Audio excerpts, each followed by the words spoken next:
สาวลอยก็ไม่รวยมากเลยพี่น้องแข่งฝนไปแดดก็แข่งฟ้าฝนก็แข่งรอบที่เท่าไหร่แล้วพอดีมาที่ตลาดเทศบาลไม่ประเทศสร้างเพื่อไม่รู้คนไม่อยากสบายดีเด้อพี่น้องจ๋าบริถ่ายคลิปมาฮอดแล้วแข่งฝนไปพี่น้องยังพาชวนไปบางโมงร้อยยังชวนกันไปอะไรไปกันแต่สิมาเรื่อยเห็นเอาบอกเห็นเอาเก็บไปเรื่อยมันกำลังออกลายมันไม่ใช่หมดจะพดไผก็ได้ไปก็ได้ไผไปก็ได้เฮ็ดเดี๋ยวนี้นะต้องฝ้าไปหาพี่น้องไผไปก็ได้เฮ็ดตอนนี้ปีนี้เฮ็ดลายเนาะฝนดีมาเบิ่งเฮ็ดสลอยพี่น้องเครื่องกระตาป๊าดครึ่งกระตาซ้ำว่าครึ่งถ้าแม่นว่าเฮ็ดอันใหญ่เต็มที่นี่แม่นเต็มกระตาได้นี่แม่นหมูใหญ่ถ้าแม่นดอกใหญ่กำลังพ่นบ่มันคนตกนอนบ่เห็นแบบเอาเขี่ยมันเห็นนะก็เลยเอาบ่ง่ายใช่มันกำลังเริ่มพ่นพี่น้องคันบ่เอาก็คนอื่นเอาล่ะขนาดประธานได้พ่นได้นี่ดีแล้วเขาเอานะปลาไว้เขางัดหัวปวกมันแบบว่ามันเห็นซ้ำนี่นะเฮ้ยนี่อื่นนี่ปลูปลีอยู่เฮ็ดออกลายลีปีเนาะยังไม่ได้ไปเบิ่งสลอยมานอีกแล้วพี่น้องเบิ่งแน่ออกดูใบมือนะจอไม่ได้ใส่กระเพาะจอไม่ได้ใส่กระเพาะอร่อยเกือบครึ่งกระตาคนตกกระพากันอยู่แถวป่าช่องไม่ได้ใส่กระเห็นกระไรสะอ่อนนี้เนาะพี่น้อง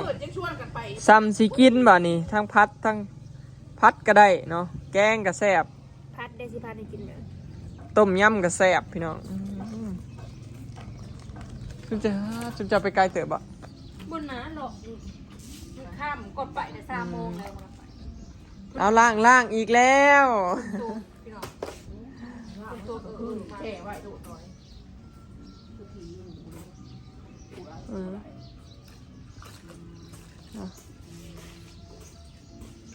มานอยู่พี่น้องเนาะจะลอยไปแป๊บเดียวเองประมาณ1 ชั่วโมงนี่แหละไปเพิ่นไปหอดถึงใช้พ่นตกทำไปเลยไปหอดป่าพอดีพ่นทำพ่นแห้งเติบเด้ไม่จะล่างอะไรมือนะป้าถอยตีเบิ่งได้ประมาณหาขีดพวกขีดเพราะว่าบ่โลกว่าคุณไหนนี่ไม่ได้เบาแล้วเดี๋ยวเอาไปติดเบิ้งเลยจะกระเทออกไม่ยากเลยบ้านโลไปยักให้ก็ได้เนาะพี่น้องแล้วดูการเฮ็ดฮะนี่หนีก็หันก็มีหนีก็มีมันเบานะมันเห็นนะโอ้ยแม่ไปนำกัน3 คนก็ไปสู่บอสนะก็ลอยมันเห็นในหมู่ตบมองในก็มีได้แม่ลอยมันเห็นมันหาเฮ็ดเป็นสาวลอยหาเฮ็ดเป็นพี่น้องตาดีพร้อมมานได้เพิ่นกันไปกับเพิ่นเห็นดอกเท่านี้ก็เห็นเพิ่นนะส่วนบอยนี่คันบ่พ่นนี่มันบ่เห็นได้หาเนี่ยยังลายอยู่ดาวเบิดเนี่ยไปอีกมื้อหน้ามื้ออื่นก็ไปอีก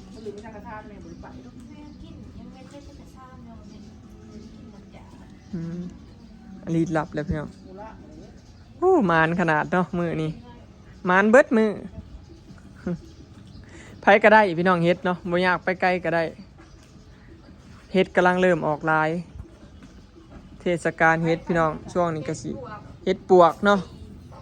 ต่อไปกันฝนตกดีๆนะนี่ก็เฮ็ดละโงกแล้วบัดนี้เริ่มแล้วบัดนี้ยังได้เก็บอีกหลายมืออยู่พี่น้องเฮ็ดปวกเนาะ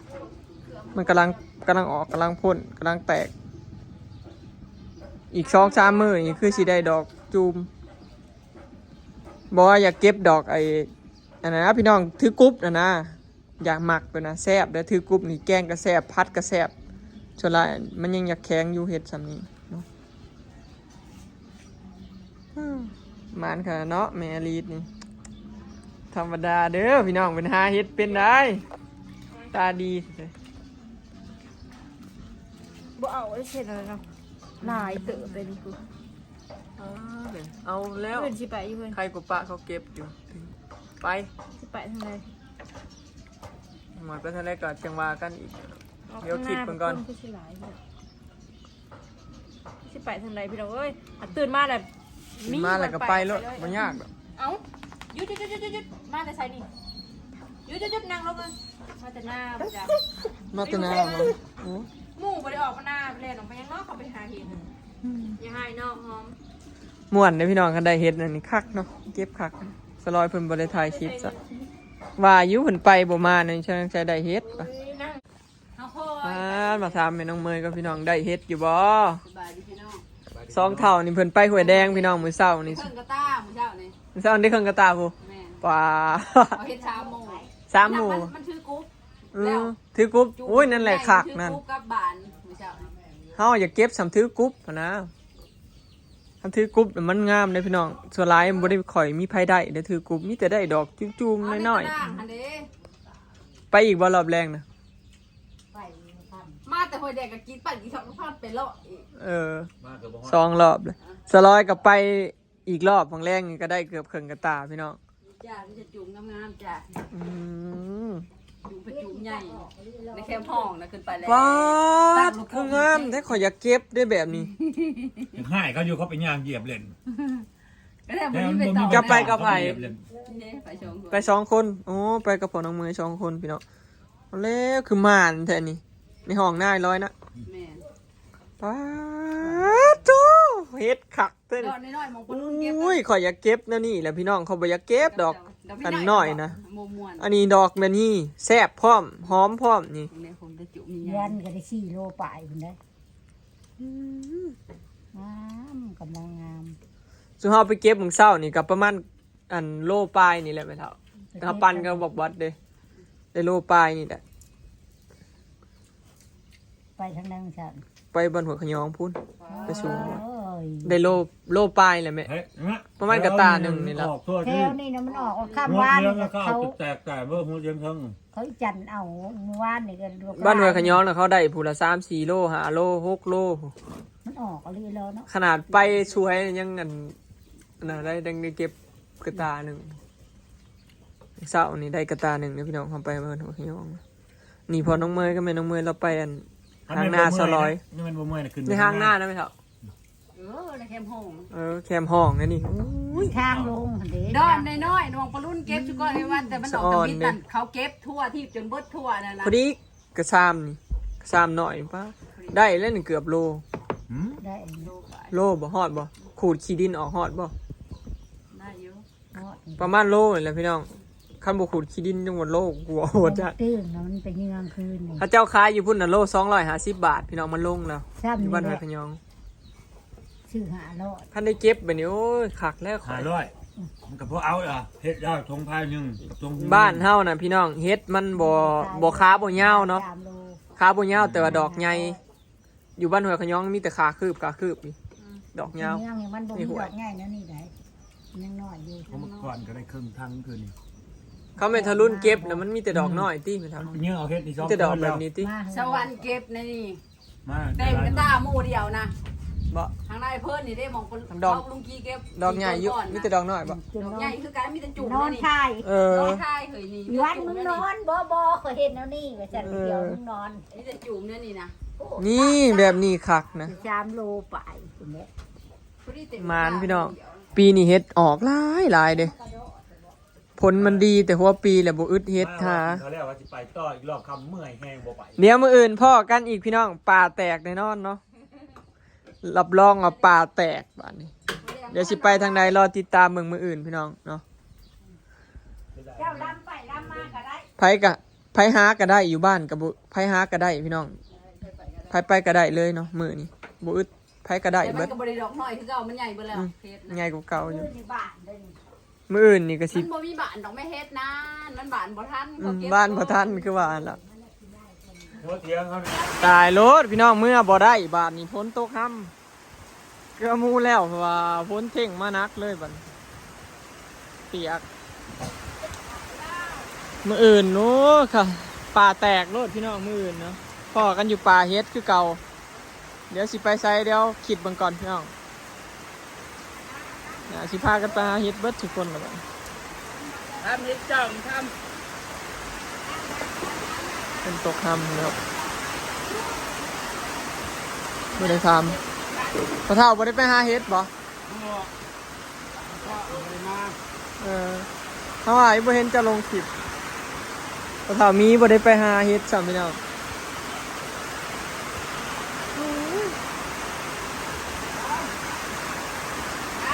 หมานพี่น้องไผก็ได้เฮ็ดเนาะ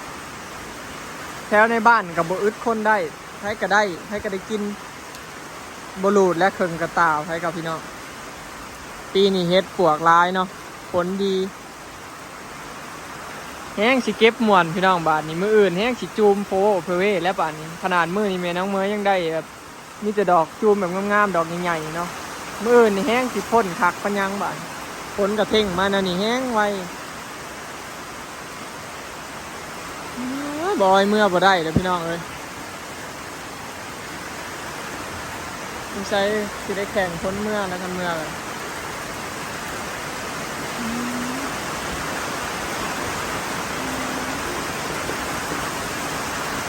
ตกน้ำผักเป็นยังหน้าสิตกนักแบบบ่เศร้านะพี่น้องสิบอยสิแข่งพ้นเมื่อแล้วกันจะลอยมาให้เก็บใบกะเพรากับจะลอยมาให้เก็บใบกะเพราเมื่อพัดเฮ็ดเกิดจักสิได้ไปเก็บหรือบ่อยแข่งพ้นไปเนาะพี่น้องเบิ่งนะน้ำท่วมไห้ท่วมคันอีกแล้ว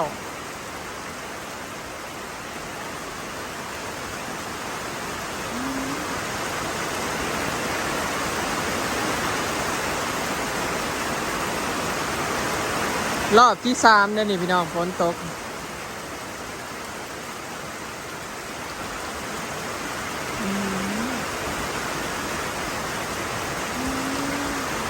โอ้ยค่าเรือ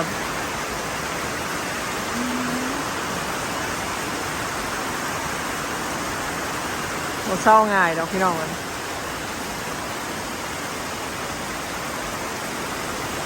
กินข้าวกันยังใจกินข้าวกับอะไรนะเจ้ากินข้าวกับหยังเจ้าได้ไปหาเฮ็ดน้ำกระเจ้าบ่ไปกับไผจะไปกับแม่บ่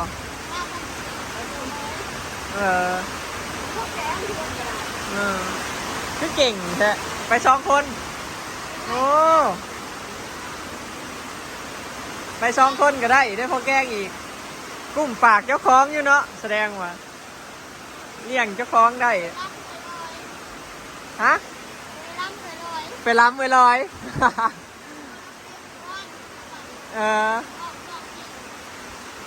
เพิ่นไปล้ำลอยพี่น้องเมื่อวานนี่เด้เพิ่นไปก็ลอยเพิ่นแล้วเพิ่นไปล้ำอีกรอบเลยได้พอแกงซ้ำสิกินเฮ็ดพี่น้องนี่มันทาวอนปิ้งเฮ็ดอยู่ตำแจ่วเนาะสุดแซ่บแล้วนี่กินเนี่ยมันขบเมนูพี่น้องแกงจักหนึ่งจักปิ้ง แกง1ปิ้งแล้วก็พัดป่ะนี่ให้กินเนี่ยมันขบเมนูกินขบแล้วได้ร้ายกับแซ่ตู้ไว้กินช่วงดำหน้าเนาะพี่น้องพอช่วงดำหน้านี่เฮ็ดปวกมันก็น่าสิออกเศร้าออกแล้วต่อไปก็คงจะเป็นเฮ็ดปวกกลางพุ่นละย่ำบ่มีเฮ็ดกินกับมาแต่ตู้กินแซ่บเด้อพี่น้องเฮ็ดปวกแกงก็ยังคือเก่าเด้อเก็บได้เป็นปีเบิดเฮ็ดปวกอันใหญ่เฮ็ดปวกปีแล้วก็สิเป็นเฮ็ดละโงกแล้วพี่น้องบ้านคันเฮ็ดละโงกน่ะแม่นเป็นบ้านบ่าวอดโลดพี่น้องเนาะบ่อึดเฮ็ดละโงกแล้วป่าเขาเจ้าโคกใหญ่หลายไผก็ได้เป็นทะเลโลให้เฮ็ดละโงกป่าเรามันโคกใหญ่โคกกว้างบ่อึดบ่อนหาเด้พี่น้องบ้านเฮายังว่าโคกบ่ใหญ่ข่อยเข่าเจ้าเข่าแล้วก็เบิดเนาะคือบ้านบ่วัดนี่ย่านแต่เมื่อยเลาะ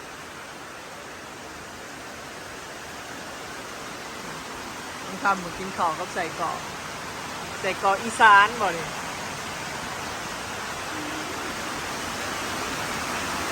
ฝนตกหนักเมื่อบ่ได้แหละจ้อยเมื่อส่งง่ายหน่อยพี่